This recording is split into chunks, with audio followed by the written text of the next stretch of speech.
30,000 റുപ്പീസിൻ്റെ ബഡ്ജറ്റിലാണ് ഒരു ഫോൺ നോക്കുന്നത്, അതും ഓൾറൗണ്ടർ ആയിട്ടുള്ള ഒരു ഫോൺ നോക്കുന്നുണ്ടെങ്കിൽ OnePlusന്റെ Nord 5 നിങ്ങൾക്ക് എന്തായാലും ചെക്കൗട്ട് ചെയ്ത് നോക്കാവുന്നതാണ്. Nord 4 ആയിട്ട് കമ്പയർ ചെയ്യുമ്പോൾ ലേശം ഡീഗ്രേഡ്സ് അവിടെയും ഇവിടെയൊക്കെ വരുത്തിയിട്ടുണ്ടെങ്കിലും നോർമൽ ഡേ ടു ഡേ ലൈഫിൽ ഇതൊന്നും നോട്ടീസ് ചെയ്യാത്ത രീതിയിലാണ് OnePlus ചെയ്തിട്ടുള്ളത്.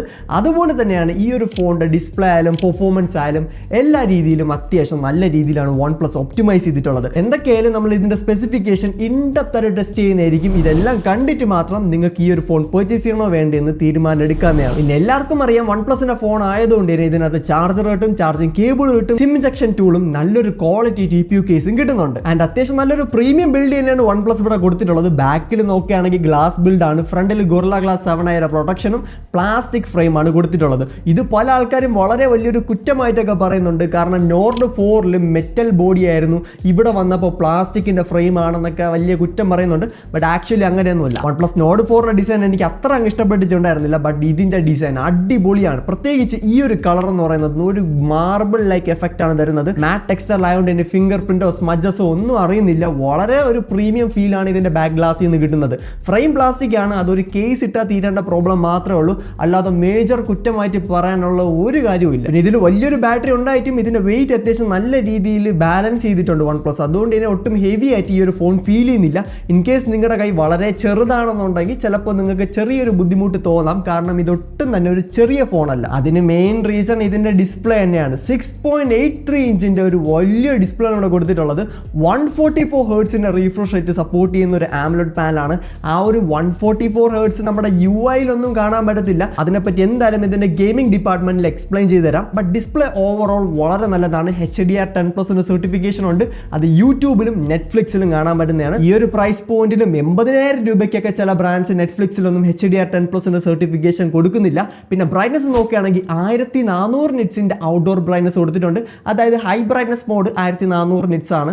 പിന്നെ 1800 നിറ്റ്സിന്റെ പീക്ക് ബ്രൈറ്റ്നസ് മോഡും ഈ ഒരു ഫോണിൽ വരുന്നുണ്ട്. പിന്നെ ഇതിന്റെ ഡിസ്പ്ലേയുടെ ചുറ്റുമുള്ള ബെസൽസ് നോക്കുകയാണെങ്കിലും അത്യാവശ്യം വളരെ മിനിമൽ ആണ്. നല്ല യൂണിഫോം ബെസൽസ് ഒക്കെ കൊടുത്തിട്ടുണ്ട്. അതുകൊണ്ട് തന്നെ ഡിസ്പ്ലേ വൈസ് അത്യാവശ്യം നല്ല പ്രീമിയം എക്സ്പീരിയൻസ് ആണ് OnePlus ഇവിടെ പ്രൊവൈഡ് ചെയ്യുന്നത്. ആ ഒരു ബെസൽസ് ആണെങ്കിലും ഈ ഒരു ഡിസ്പ്ലേയുടെ ആ ഒരു കാലിബ്രേഷൻ ഒക്കെ ആണെങ്കിലും വളരെ നന്നായിട്ടാണ് OnePlus ഒപ്റ്റിമൈസ് ചെയ്തിട്ടുള്ളത്. പിന്നെ ഇതൊരു കോമ്പാക്ട് ഡിവൈസ് ആണ് എന്നൊന്നും പറഞ്ഞ് മേടിക്കാൻ വേണ്ടി വരണ്ട. അത്യാവശ്യം നല്ല വലിപ്പമുള്ള ഡിവൈസ് ആണ്. നല്ല വലിയ ഫോൺസ് ഒക്കെ ഇഷ്ടപ്പെടുന്ന ഒരു വ്യക്തിക്ക് ഈസിലി ഈ ഒരു ഫോൺ റെക്കമെൻഡ് ചെയ്യാൻ പറ്റിയതാണ്. പിന്നെ കർവ്ഡ് ഡിസ്പ്ലേ എന്നല്ല ഇവിടെ കൊടുത്തിരിക്കുന്നത്. അത് വളരെ വലിയൊരു കൺസേൺ ആണ്. പല ആൾക്കാരും കർവ്ഡ് ഡിസ്പ്ലേ ആയതുകൊണ്ട് ചില മോഡൽസ് ഒന്നും നോക്കാറില്ല. സോ അങ്ങനെയുള്ളവർക്ക് ഇത് കർവ്ഡ് ഡിസ്പ്ലേ ഒന്നുമല്ല, സ്ട്രൈറ്റ് പാനലാണ്. അതിന്റെ കൂടെ തന്നെ ഔട്ട് ഓഫ് ദി ബോക്സ് ഒരു ചെറിയ പ്രൊട്ടക്റ്റീവ് ഫിലിമും വരുന്നുണ്ട്. ആൻഡ് ഇതിന്റെ ഡിസ്പ്ലേ എക്സ്പീരിയൻസ് കംപ്ലീറ്റ് ചെയ്യുന്നത് ഇതിന്റെ സോഫ്റ്റ്വെയറും കൂടിയാണ്. OnePlusന്റെ Oxygen OS 15 ആണ്, അല്ലെങ്കിൽ കളർ OS 15 ആണ് ഇവിടെ കൊടുത്തിട്ടുള്ളത്. ഫ്യൂച്ചറിൽ 4 വർഷത്തേക്കുള്ള ആൻഡ്രോയിഡ് അപ്ഡേറ്റും 6 വർഷത്തേക്കുള്ള സെക്യൂരിറ്റി പാച്ച് അപ്ഡേറ്റും OnePlus പ്രൊവൈഡ് ചെയ്യുന്നുണ്ട്.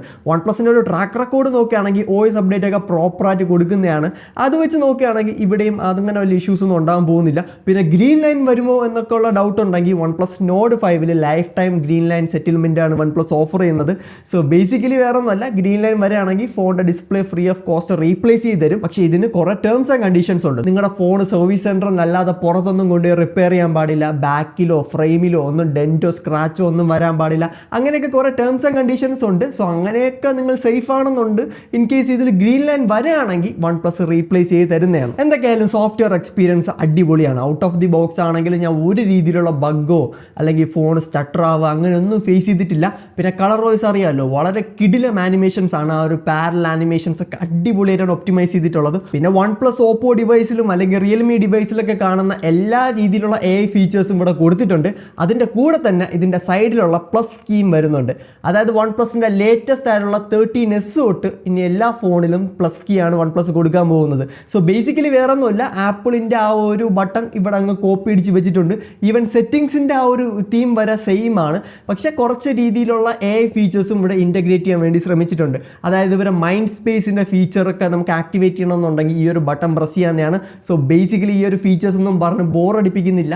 നിങ്ങൾക്ക് ഈ ഒരു ഫീച്ചേഴ്സൊക്കെ എന്താണെന്ന് അറിയാൻ താല്പര്യം ഉണ്ടെങ്കിൽ ഓൾറെഡി OnePlus 13Sന്റെ വീഡിയോ ചെയ്തിട്ടുണ്ട്. ആ ഒരു വീഡിയോ പോയി ചെക്കൗട്ട് ചെയ്ത് നോക്കാവുന്നതാണ്. പിന്നെ ഇതുവരെയും ഈ ഒരു ചാനൽ സബ്സ്ക്രൈബ് ചെയ്തിട്ടില്ലെങ്കിൽ ഇപ്പോൾ തന്നെ ചാനൽ സബ്സ്ക്രൈബ് ചെയ്തിട്ട് ഈ ഒരു വീഡിയോയ്ക്ക് ഒരു ഹൈപ്പ് കൂടെ കൊടുത്തേക്കുക. ആൻഡ് ഈ ഒരു ഫോണിൽ ആഡ്സും ബ്ലോഡ്വെയർ ഒക്കെ ഉണ്ടോ എന്ന് ചോദിച്ചു കഴിഞ്ഞാൽ ഉണ്ട്. ലേശം ആഡ്സും ലേശം ബ്ലോഡ്വെയർ ഒക്കെ ഉണ്ട്. പക്ഷെ അതൊക്കെ ഒന്ന് കണ്ണടച്ചു കൊടുക്കുകയാണെങ്കിൽ വളരെ നല്ല എക്സ്പീരിയൻസ് ആയിരിക്കും. പിന്നെ ഇതിൻ്റെ സോഫ്റ്റ്വെയറിൽ ഇംപ്ലിമെൻറ്റ് ചെയ്തിട്ടുള്ള ഒരു ഹാപ്റ്റിക്സിൻ്റെ ഫീച്ചറും അടിപൊളിയാണ്. ഓപ്പോന്റെ ഓ ഹാപ്റ്റിക്സിന്റെ ഫീച്ചർ നമുക്ക് ഈ ഒരു പ്രൈസ് റേഞ്ചിലും വൺ പ്ലസ് പ്രൊവൈഡ് ചെയ്യുന്നുണ്ട്. അതിന്റെ ആ ഒരു ഹാപ്റ്റിക്സിന്റെ കാലിബ്രേഷൻ വളരെ പ്രിസൈസ് ആണ്. നമുക്ക് സൗണ്ട് ഒക്കെ ഇങ്ങനെ ഇൻക്രീസ് ചെയ്യുമ്പോഴൊക്കെ ആണെങ്കിൽ പോലും വളരെ ഒരു പ്രീമിയം എഫക്റ്റ് ഈ ഒരു ഫോൺ പ്രൊവൈഡ് ചെയ്യുന്നുണ്ട്. ആൻഡ് ഹാപ്റ്റിക്സ് ടൈപ്പ് ചെയ്യുമ്പോഴാണെങ്കിലും ഈ ഒരു പ്രൈസ് പോയിന്റ് വെച്ച് നോക്കുകയാണെങ്കിൽ വളരെ നല്ല ഹാപ്റ്റിക്സ് ആണ് ഇവിടെ പ്രൊവൈഡ് ചെയ്തിട്ടുള്ളത്. അതുപോലെ തന്നെയാണ് ഇതിന്റെ സ്റ്റീരിയോ സ്പീക്കറിന്റെ പെർഫോമൻസ് നോക്കുകയാണെങ്കിലും അടിപൊളിയാണ്. ഇതിൽ സ്റ്റീരിയോ സ്പീക്കർ ഉണ്ട്. അതായത് വൺ പ്ലസ് നോഡ് C5 നോക്കുകയാണെങ്കിൽ സ്റ്റീരിയോ സ്പീക്കർ കിട്ടുന്നില്ല. പക്ഷെ അതിന്റെ ചേട്ടനായിട്ടുള്ള നോഡ് 5 എന്തായാലും സ്റ്റീരിയോ സ്പീക്കർ കൊടുത്തിട്ടുണ്ട്. അതിന്റെ പെർഫോമൻസും അത്യാവശ്യം നല്ലത് തന്നെയാണ്. എന്തായാലും ഇതിന്റെ സ്പീക്കർ ആണെങ്കിലും ഹാപ്റ്റിക്സ് ആണെങ്കിലും സോഫ്റ്റ്വെയർ എക്സ്പീരിയൻസ് ആണെങ്കിലും ഡിസ്പ്ലേ ആണെങ്കിലും ഇതെല്ലാം യൂട്ടിലൈസ് ചെയ്ത് നമുക്ക് ചെയ്യാൻ പറ്റിയതാണ് ഇതിൽ ഗെയിമിംഗ്. ഇതിന്റെ ചിപ്സെറ്റ് ഈ ഒരു പ്രൈസ് റേഞ്ചിൽ മേടിക്കാൻ പറ്റിയ ഏറ്റവും ബെസ്റ്റ് അല്ല, എന്നാൽ ഏറ്റവും മോശമല്ല, ഏറ്റവും ബെസ്റ്റിന്റെ തൊട്ട് താഴേക്ക് പ്ലേസ് ചെയ്യാൻ പറ്റിയ ചിപ്സെറ്റ് ആണ് ഇവിടെ കൊടുത്തിട്ടുള്ളത്. സ്നാപ്ഡ്രാഗൺ 8s Gen 3 ആണ്. കഴിഞ്ഞ വർഷം വന്ന നോഡ് 4 നോക്കുകയാണെങ്കിൽ സ്നാപ്ഡ്രാഗൺ 7+ Gen 3 ആണ്. ഈ ഒരു 7+ Gen 3 8s Gen 3 ആയിട്ട് വലിയ പെർഫോമൻസ് ഡിഫറൻസ് ഒന്നും ഇല്ലെങ്കിലും അത്യാവശ്യം ഇംപ്രൂവ്മെന്റ് തന്നെയാണ് നമുക്ക് ഇവിടെ കിട്ടുന്നത്. പിന്നെ 1.3 മില്യന്റെ AnTuTu സ്കോർ നമുക്ക് ഈ ഒരു ഫോണിൽ കിട്ടുന്നുണ്ട്. 77% CPU സ്റ്റെബിലിറ്റിയും ഈ ഒരു ഫോൺ പ്രൊവൈഡ് ചെയ്യുന്നുണ്ട്. പക്ഷേ ഗെയിംസ് കളിക്കാൻ എങ്ങനെയുണ്ടെന്നാണ് നിങ്ങളുടെ ഡൗട്ട് എങ്കിൽ out of the box BGMI 90 FPS കിട്ടുന്നുള്ളൂ. പക്ഷേ ഇതിനകത്തുള്ള ഒരു ഫീച്ചറാണ് അഡാപ്റ്റീവ് ഫ്രെയിം ബൂസ്റ്റർ എന്ന് പറയുന്നത്. അത് എനേബിൾ ചെയ്യുകയാണെങ്കിൽ നമുക്ക് 144 ഹെർട്സിൽ ഗെയിംസ് കളിക്കാൻ പറ്റുന്നതാണ്. പ്രത്യേകിച്ച് BGMI 144 ഹെർട്സിൽ നമുക്ക് ഗെയിംസ് കളിക്കാൻ പറ്റും. പക്ഷേ ഇത് CODയിൽ വർക്ക് ആവുന്നില്ല. ഐ ഡോണ്ട് നോ എന്ത് പറ്റിയെന്ന്. വൺ പ്ലസിന് ആ ഒരു കാര്യം കൂടെ ഒപ്റ്റിമൈസ് ചെയ്യേണ്ട ആവശ്യമുണ്ട്. BGMI എന്തായാലും ഇത് വർക്ക് ആവുന്നുണ്ട്. 144 ഹെർട്സിൽ നിങ്ങൾക്ക് ഗെയിംസ് കളിക്കാൻ പറ്റും. പിന്നെ ഹൈപ്പർ റെസൊല്യൂഷന്റെ ഫീച്ചർ, ബൈപാസ് ചാർജിങ്, അങ്ങനെയൊക്കെ ഇഷ്ടം പോലെ ഗെയിം മോഡ്സ് കൊടുത്തിട്ടുണ്ട്. സോ അതുപോലത്തെ കുറെ സ്ഥിരം കാണുന്ന ഫീച്ചേഴ്സും പിന്നെ ഈ ഒരു കൂൾ ഫീച്ചറും ഈ ഒരു ഫോണിൽ വരുന്നുണ്ട്. അപ്പോൾ പെർഫോമൻസ് നിങ്ങൾക്ക് നോർമൽ ടാസ്ക് ഒക്കെ ചെയ്യാനാണെങ്കിൽ ഒരു ഇഷ്യൂസും ഇല്ല. ഇപ്പോൾ ഗെയിമിംഗ് ആണെങ്കിലും BGMI ഒക്കെയാണ് നിങ്ങൾ കളിക്കുന്നതെങ്കിലും ഈ ഒരു ഫോൺ നല്ല രീതിയിൽ ഹാൻഡിൽ ചെയ്യുന്നുണ്ട്. അതുപോലെ തന്നെയാണ് ഒരുപാട് ഓവർ ഹീറ്റ് ആവുക അങ്ങനത്തെ ഇഷ്യൂ ഒന്നും ഈ ഒരു ഫോണിൽ നിന്ന് ഫേസ് ചെയ്തിട്ടില്ല. ആ ഡിപ്പാർട്ട്മെന്റിലൊക്കെ ഇത് നല്ല സേഫ് ഫോണാണ്. പിന്നെ LPDDR5Xന്റെ റാം ടൈപ്പും UFS 3.1ന്റെ സ്റ്റോറേജ് ടൈപ്പാണ് ഇവിടെ കൊടുത്തിട്ടുള്ളത്. ബേസ് വേരിയന്റ് ആയിട്ട് ഇതിന് 256GB കൊടുത്തിട്ടുണ്ട്, which is actually very good. പിന്നെ 8GB റാം 256GB വേരിയന്റ് വരുന്നുണ്ട്, 12GB റാം 256 വരുന്നുണ്ട്, 12GB 512 വരുന്നുണ്ട്. ഇതിന്റെ ആ ഒരു മിഡിൽ കിടക്കുന്ന വേരിയന്റ് ഞാൻ അത്രമാത്രം റെക്കമെൻഡ് ചെയ്യുന്നില്ല. ബാക്കി രണ്ട് വേരിയൻസും ആക്ച്വലി വളരെ നല്ലതാണ്. ഇനി ചിലർക്കെങ്കിലും ഡൗട്ട് കാണാം UFS 3.1 ആണ് ഈ ഒരു ഫോൺ ലാഗ് ആവുമോ, കുറെ കാലം യൂസ് ചെയ്യുമ്പോൾ എന്തെങ്കിലുമൊക്കെ ഇഷ്യൂസ് വരുമോ എന്നൊക്കെ ഡൗട്ട് ഉണ്ടെങ്കിൽ അങ്ങനെയൊന്നും വരത്തില്ല. അതൊക്കെ ആരെങ്കിലൊക്കെ പറയുന്നുണ്ടെങ്കിൽ അതിനൊന്നും ഒരു സയന്റിഫിക് പ്രൂഫ് ഇല്ല. ഈ ഒരു ഫോൺ UFS 3.1 ആയതുകൊണ്ട് എന്തെങ്കിലും ഇഷ്യൂ നിങ്ങൾക്ക് ഒരിക്കലും ഫേസ് ചെയ്യാൻ പോകുന്നില്ല. UFS 4.0 കഴിഞ്ഞ വർഷം കൊടുത്തിരുന്നു, അത് ശരിയാണ്. പക്ഷേ ഈ വർഷം അത് കൊടുക്കാമായിരുന്നു, ബട്ട് ഇവിടെ കിട്ടുന്നില്ല എന്നും പറഞ്ഞത് വളരെ വലിയൊരു കുറ്റമായിട്ടും പറയുന്നില്ല. കാരണം ഇതിന്റെ ബെഞ്ച് മാർക്കൊക്കെ ഞാൻ റൺ ചെയ്ത് നോക്കിയിട്ടുണ്ടായിരുന്നു. അത്യാവശ്യം നല്ല സ്കോർ തന്നെയാണ് ഇവിടെ കിട്ടുന്നത്. നിങ്ങൾക്ക് ഈ ഒരു സ്റ്റോറേജിന്റെ പേരിൽ ഒരു ഇഷ്യൂസും വരത്തില്ല. പിന്നെ ഇതിന്റെ ക്യാമറാസ് ഈ ഒരു ഡിപ്പാർട്ട്മെന്റിൽ ലേശം അപ്ഗ്രേഡ് കൊണ്ടുവന്നിരുന്നെങ്കിൽ ബെറ്റർ ആയിരുന്നേനെ. അപ്ഗ്രേഡ്സ് ഉണ്ട്. എന്തായാലും ഫ്രണ്ട് ക്യാമറ നോക്കുകയാണെങ്കിൽ 50 മെഗാപിക്സലിൻ്റെ ക്യാമറയാണ്. അത്യാവശ്യം നല്ല സെൽഫീസ് ആണ്. എനിക്ക് പേഴ്സണലി ഇതിൻ്റെ സെൽഫി പെർഫോമൻസ് നല്ലോണം ഇഷ്ടപ്പെട്ടിട്ടുണ്ട്. നല്ല കളർഫുൾ ആയിട്ടുള്ള ഫോട്ടോസാണ് എടുക്കുന്നതെങ്കിലും നല്ല ഡീറ്റെയിൽസ് അവിടെ കൊടുത്തിട്ടുണ്ട്. ഒരുപാട് സ്മൂത്തനിങ് ഒന്നും ഇവിടെ വരുന്നില്ല. അത്യാവശ്യം നല്ല വെൽ ഡീറ്റെയിൽഡ് ആയിട്ടുള്ള ഫോട്ടോസ് ഈ ഒരു ഫ്രണ്ട് ക്യാമറയിൽ നിന്ന് എടുക്കുന്നുണ്ട്. 50 മെഗാപിക്സൽ ആയതുകൊണ്ട് തന്നെ നമുക്ക് ഇവിടെ 4K 60 FPS front camera use ചെയ്ത് വീഡിയോസ് ഷൂട്ട് ചെയ്യാൻ പറ്റും. അതുകൊണ്ട് തന്നെ വ്ളോഗിംഗ് ഒക്കെ ചെയ്യാൻ താല്പര്യമുള്ളവർക്ക് ഈ ഒരു ക്യാമറ യൂസ് ചെയ്യാവുന്നതാണ്. അത്യാവശ്യം നല്ല വീഡിയോസ് ആണ് ഇവിടെ എടുത്തിരുന്നത്. ആൻഡ് ഫ്രണ്ട് ക്യാമറ യൂസ് ചെയ്തിട്ടുള്ള പോർട്രേറ്റ്സ് ആണെങ്കിലും അത്യാവശ്യം നല്ലതാണ്. അതിലും വലിയ കുറ്റമൊന്നും പറയാനില്ല. എന്നാൽ എഡ്ജ് കട്ടൗട്ടോ അല്ലെങ്കിൽ ക്യാമറ ഏറ്റവും ബെസ്റ്റ് പോർട്രേറ്റ്സ് ആണ് എടുത്തിരുന്നതെന്ന് ഞാൻ പറയത്തില്ല. എന്തായാലും നിങ്ങൾ ഈ ഒരു ഫോട്ടോസ് ഒക്കെ കണ്ടു നോക്കിയിട്ട് നിങ്ങൾ എന്നെ ജഡ്ജ് ചെയ്യുക. നിങ്ങൾക്ക് ഇഷ്ടപ്പെട്ടോ ഇല്ലെന്ന് താഴെ കമന്റ്സിലും മെൻഷൻ ചെയ്യുക. ആൻഡ് ബാക്ക് ക്യാമറാസ് നോക്കുകയാണെങ്കിലും 50 മെഗാപിക്സലിന്റെ പ്രൈമറി വിത്ത് OIS, അതുപോലെ തന്നെയാണ് ഒരു 8 മെഗാപിക്സലും കൊടുത്തിട്ടുണ്ട്. ആ ഒരു 8 മെഗാപിക്സലിൽ ഒരു സർപ്രൈസിങ് ഫാക്ടർ ഉണ്ട്. ആ ഒരു 8 മെഗാപിക്സൽ ഓട്ടോ ഫോക്കസ് ഉണ്ടെന്നാണ് എനിക്ക് പേഴ്സണലി ഫീൽ ചെയ്തിട്ടുള്ളത്. അത് വേറൊന്നും കൊണ്ടല്ല, ഈ 8 മെഗാപിക്സൽ യൂസ് ചെയ്ത് നമുക്ക് മാക്രോ ഫോട്ടോസ് എടുക്കാൻ പറ്റുന്നുണ്ട്. അതായത് ഈ ഒരു മെയിൻ ക്യാമറയെ നമ്മൾ എടുത്തിട്ട് ഏതെങ്കിലും ഒബ്ജക്റ്റിനെ ക്ലോസ് ആയിട്ട് കൊണ്ടുപോവുകയാണെങ്കിൽ ഓട്ടോമാറ്റിക്കലി തന്നെ ക്യാമറ സ്വിച്ച് ചെയ്ത് അൾട്രാ വൈഡ് ആംഗിളിലേക്ക് മാറുന്നുണ്ട്. അങ്ങനെ അത്യാവശ്യം നല്ല ക്ലോസ് അപ്പ് ഫോട്ടോസും ഈ ഒരു ഫോൺ യൂസ് ചെയ്ത് എടുക്കാം. അത് എന്തുകൊണ്ട് OnePlus അഡ്വർടൈസ് ചെയ്യുന്നില്ല എന്ന് എനിക്ക് മനസ്സിലാവുന്നില്ല. മിക്ക യൂട്യൂബേഴ്സ് ആണെങ്കിലും ആരും തന്നെ ഈ ഒരു ഫീച്ചർ എടുത്ത് പറയുന്ന കണ്ടിട്ടില്ല. അങ്ങനെ മാക്രോ ഫോട്ടോസും നമുക്ക് ഈ ഒരു ഫോണിൽ എടുക്കാൻ പറ്റുന്നതാണ്. ആൻഡ് പ്രൈമറി 50 മെഗാപിക്സൽ യൂസ് ചെയ്ത് അത്യാവശ്യം നല്ല ഫോട്ടോസ് തന്നെയാണ്. ചില സമയത്ത് HDR പെർഫോമൻസിൽ അവിടെ ഇവിടെ ഇഷ്യൂസ് ഉള്ളതല്ലാതെ 90% അത്യാവശ്യം നല്ല കളർഫുൾ ഫോട്ടോസാണ്. ഏറ്റവും ബെസ്റ്റ് ക്യാമറ എന്ന് ഞാൻ ഒരിക്കലും ക്ലെയിം ചെയ്യുന്നില്ല, പക്ഷെ ഒരിക്കലും ഒരു മോശം ക്യാമറ അല്ല. എന്തായാലും ഇതിന്റെ സാമ്പിൾസ് കണ്ടു നോക്കിയിട്ട് നിങ്ങൾക്ക് ഇഷ്ടപ്പെട്ടിട്ടുണ്ടെങ്കിൽ തീർച്ചയായിട്ടും ഈ ഒരു ഫോൺ ചെക്കൗട്ട് ചെയ്ത് നോക്കാവുന്നതാണ്. 8 മെഗാ പിക്സൽ അൾട്രാ വൈഡ് അത്ര ഷാർപ്പൊന്നും അല്ല. ഇതിന്റെ മെയിൻ യൂസ് ഞാൻ കണ്ടത് ആ ഒരു മാക്രോ ഫോട്ടോസ് എടുക്കാൻ വേണ്ടി ഈ ഒരു 8 മെഗാ പിക്സൽ യൂസ് ചെയ്യാവുന്നതാണ്. അല്ലാതെ വെച്ച് നോക്കുകയാണെങ്കിൽ വലിയ കാര്യമൊന്നുമില്ല. അത്യാവശ്യം സോഫ്റ്റ് ഫോട്ടോസ് ആണ് എടുത്തിരുന്നത്. ലോ ലൈറ്റിൽ പിന്നെ 8 മെഗാ പിക്സലിനെ പറ്റി ഒന്നും തന്നെ പറയാനില്ല. അങ്ങനെ നോക്കുകയാണെങ്കിൽ പ്രൈമറി ക്യാമറയും സെൽഫി ക്യാമറയും അത്യാവശ്യം നല്ല രീതിയിൽ നല്ല ഫോട്ടോസ് എടുത്തിരും.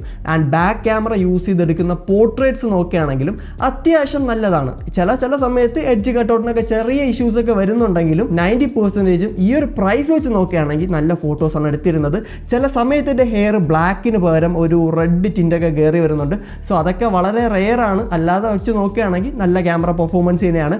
ബാക്കിൽ യൂസ് ചെയ്തും 4K 60 FPS വീഡിയോസ് ഷൂട്ട് ചെയ്യാൻ പറ്റുന്നതാണ്. അതുകൊണ്ട് തന്നെ ടോട്ടലി എനിക്ക് ക്യാമറയെ പറ്റി വലിയ കുറ്റമൊന്നും പറയാനില്ല. നിങ്ങൾ എന്തായാലും സാമ്പിൾസ് കണ്ടു നോക്കിയിട്ട് നിങ്ങൾക്ക് ഇഷ്ടപ്പെട്ടോ ഇല്ലെന്ന് താഴെ കമന്റ്സിൽ മെൻഷൻ ചെയ്യാം. പിന്നെ കണക്ടിവിറ്റി സെഗ്മെന്റിൽ Wi-Fi 6 വരുന്നുണ്ട്, ബ്ലൂടൂത്ത് വെർഷൻ 5.4 വരുന്നുണ്ട്, 5G കണക്ടിവിറ്റിക്കൊന്നും യാതൊരു ഇഷ്യൂ ഇല്ല. പിന്നെ ഈ ഒരു ഫോണിൽ NFC-യും വന്നിട്ടുണ്ട്. പിന്നെ ടിവിയുടെ റിമോട്ടൊക്കെ കൺട്രോൾ ചെയ്യണം അങ്ങനത്തെയൊക്കെ യൂസ് ഉണ്ടെങ്കിൽ IR ബ്ലാസ്റ്ററും ഈ ഒരു ഫോണിൽ കൊടുത്തിട്ടുണ്ട്, വിച്ച് ഈസ് ആക്ച്വലി ഗുഡ്. പിന്നെ വെള്ളത്തിലൊക്കെ കൊണ്ട് ഈ ഒരു ഫോൺ മുക്കാൻ പ്ലാൻ ഉണ്ടെങ്കിൽ അങ്ങനെയൊന്നും ചെയ്യരുത്. IP65 സർട്ടിഫിക്കേഷൻ മാത്രമേ ഈ ഒരു ഫോണിൽ വരുന്നുള്ളൂ. ചെറിയ രീതിയിൽ മഴയൊക്കെ വീഴുന്നു കഴിഞ്ഞാൽ വേറെ ഇഷ്യൂസ് ഒന്നും ഇല്ല. പിന്നെ ഓപ്പോ ഡിവൈസിലൊക്കെ കാണുമ്പോഴത്തെ ആ ഒരു വെറ്റ് ടച്ചിന്റെ ഫീച്ചർ ഉണ്ട്. അതായത് മഴയത്ത് നമുക്ക് കൊണ്ടുപോയി ഫോൺ യൂസ് ചെയ്യാവുന്നതാണ്. ടച്ചും കാര്യങ്ങളൊക്കെ വർക്കാവും. പിന്നെ 6800 mAh ബാറ്ററിയാണ് ഈ ഒരു ഫോണിൽ. 6800 mAh ബാറ്ററി എടുത്തിരിക്കുന്നത് നല്ലൊരു കാര്യം തന്നെയാണ്. പക്ഷെ നോഡ് C5-ൽ 7100 mAh ബാറ്ററിയാണ്.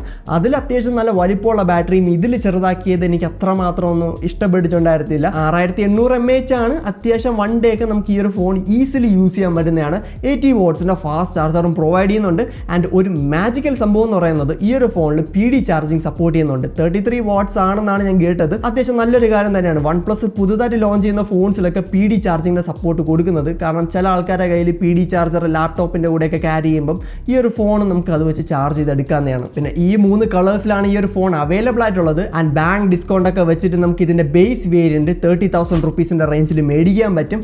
അതൊക്കെ വെച്ച് നോക്കുകയാണെങ്കിൽ വളരെ നല്ലൊരു ഓൾറൗണ്ടർ പാക്കേജ് ആണ്. 30,000 റുപ്പീസിന് നിങ്ങൾക്ക് ഇതിന്റെ ബേസ് വേരിയന്റ് ആയിട്ടുള്ള 8GB 256 മേടിക്കാൻ പറ്റുകയാണെങ്കിൽ നല്ല വാല്യൂ ഫോർ മണി തന്നെയാണ്. ഇത് ഏറ്റവും ബെസ്റ്റ് പെർഫോമൻസോ ഏറ്റവും ബെസ്റ്റ് ക്യാമറ ഒന്നും ഞാൻ ക്ലെയിം ചെയ്യുന്നില്ല.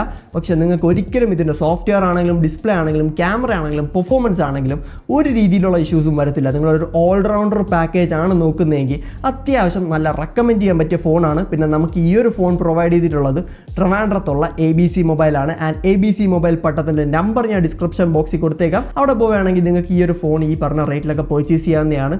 എന്തായാലും ചെക്കൗട്ട് ചെയ്ത് നോക്കുക. അപ്പോൾ ഈ ഒരു വീഡിയോ ഇഷ്ടമായിട്ടുണ്ടെങ്കിൽ തീർച്ചയായും നമ്മുടെ ചാനൽ സബ്സ്ക്രൈബ് ചെയ്യുക. നോഡ് C5-ൻ്റെയും OnePlus 13s-ൻ്റെയും 2 വീഡിയോസും ചെക്കൗട്ട് ചെയ്ത് നോക്കുക. ദിസ് ഈസ് ഫോൺ മോസ്. അടുത്ത വീഡിയോ കാണാം. Good by.